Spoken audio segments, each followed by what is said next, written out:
Assalamualaikum warahmatullahi wabarakatuh. Alhamdulillahirabbil alamin wa bihi nasta'inu ala umuri dunya waddin wassalatu wassalamu ala asrafil anbiya'i wal mursalin sayyidina wa maulana Muhammadin wa ala alihi wa sahbihi ajma'in amma ba'du. Alhamdulillahirabbil alamin. Puji syukur kehadirat Allah Subhanahu wa taala yang telah melimpahkan nikmat yang luar biasa, nikmat Islam, nikmat iman, dan khususnya nikmat kesehatan. Sehingga pada Ramadan tahun ini kita bisa melakukan ibadah puasa dengan maksimal. Pada hari ini Bu akan menyampaikan materi tentang anjuran melaksanakan ibadah sahur. Ya, sahur adalah kegiatan yang kita lakukan ketika kita mau berpuasa.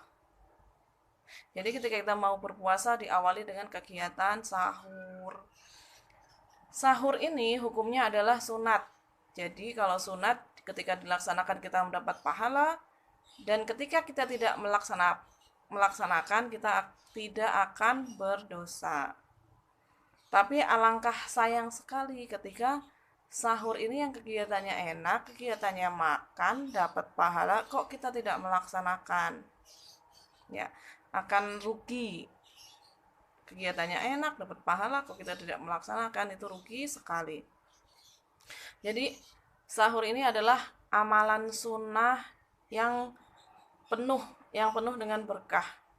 Seperti hadis yang diriwayatkan oleh Bukhari dan Muslim, tasahharu fa inna fis sahuri barakah. Makan sahurlah kalian karena dalam makan sahur itu terdapat barokah. Jadi dalam setiap makanan yang kita suap pada makan sahur itu mengandung barokah. Berbeda dengan makanan yang kita makan bukan pada saat sahur. Kalau bukan pada saat sahur, makanan kita barokahnya itu tersembunyi. Ya, tersembunyi pada bulir-bulir nasi, lauk, dan sebagainya. Makanya ketika kita makan biasa, jangan sampai kita tidak menghabiskan. Karena siapa tahu makanan yang kita tinggalkan itulah yang mengandung barokah. Tapi berbeda dengan sahur. Ya, jadi kalau pada sahur, semua makanan yang kita makan untuk sahur itu mengandung barokah luar biasa. Jadi sahur ini sangat-sangat sekali dianjurkan. Kenapa sangat dianjurkan? Alasan yang pertama, sahur merupakan bentuk ketaatan kita kepada Rasulullah. Jadi Rasulullah setelah menganjurkan kita untuk melaksanakan sahur, ya kita melaksanakannya tanpa alasan A, B, C, dan D sampai Z. Kita tidak perlu alasan, sehingga itulah yang namanya kita taat dengan Rasulullah. Kita tidak ada alasan, saya kuat, tanpa sahur pun saya kuat. No. Ya. Jadi kita taat kepada Rasul dia tanpa alasan. Kita taat. Suruh sahur. Yang kedua, sahur adalah sebagai pembeda puasanya orang muslim dengan orang Nasrani, orang ahli kitab. Seperti yang diriwayatkan oleh Muslim, fatlu ma baina siyamina wa siyami ahli kitabi aklatus sahari.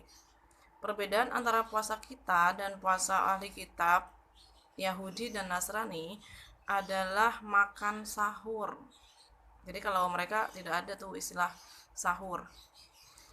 Yang selanjutnya, nomor 3, Allah dan malaikat itu bersalawat kepada orang-orang yang makan sahur. Jadi sungguh luar biasa sekali faedahnya.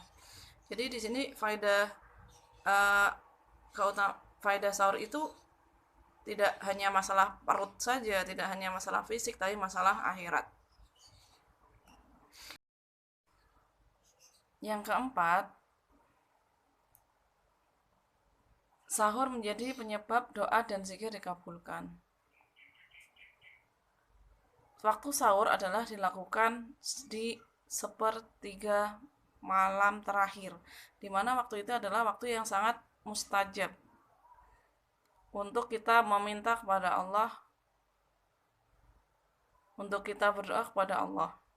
Jadi alangkah sebaiknya sebelum sahur, misalnya kita bangun jam 3 pagi, maka di situ kita ambil wudhu dulu, sholat tahajud dulu, baru setelah sholat tahajud, kita lanjutkan untuk makan sahur. Di situ adalah waktu yang sangat istimewa, yang sangat dianjurkan kita untuk meminta, untuk bercurhat kepada Allah tentang keinginan-keinginan kita dan harapan-harapan kita.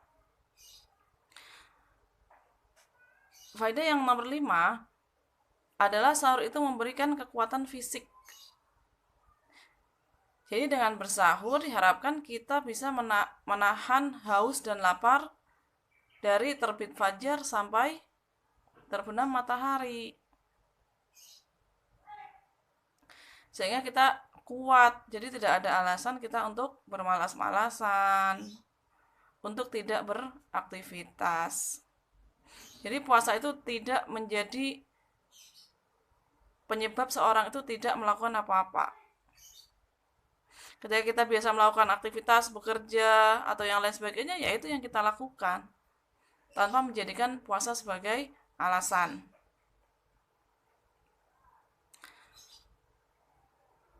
Dengan kita sahur dan bisa menahan haus dan lapar, maka itu akan menjauhkan kita, menghindarkan kita kepada faedah yang keenam, yaitu menghindarkan kita dari perilaku akibat rasa lapar. Godaan-godaan ketika kita lapar.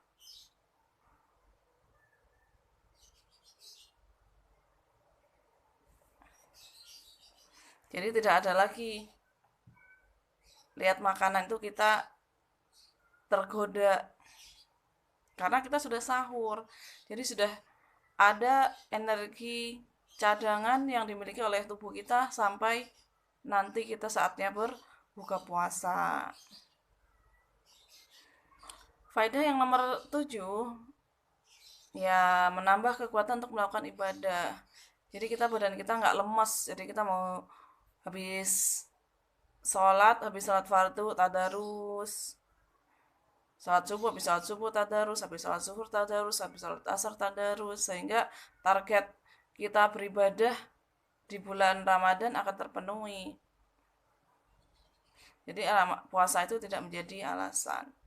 Itu adalah beberapa keutamaan kita melaksanakan ibadah sahur.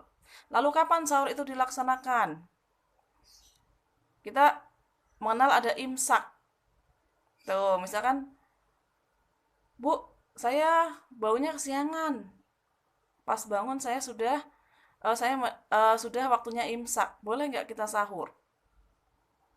Boleh ya. Jadi imsak itu adalah batasan agar kita tidak melewati subuh. Jangan sampai ketika batas waktu puasa itu subuh, azan kok masih ada makanan di mulut kita. Nah, itu yang harus hati-hati. Makanya di situ kita di dalam madhab Syafi'i ada dinamakan imsak. Suruh menahan. Berapa menit imsak? Itu 10 menit biasanya. Atau kata Nabi dulu, kurang lebih 50 ayat.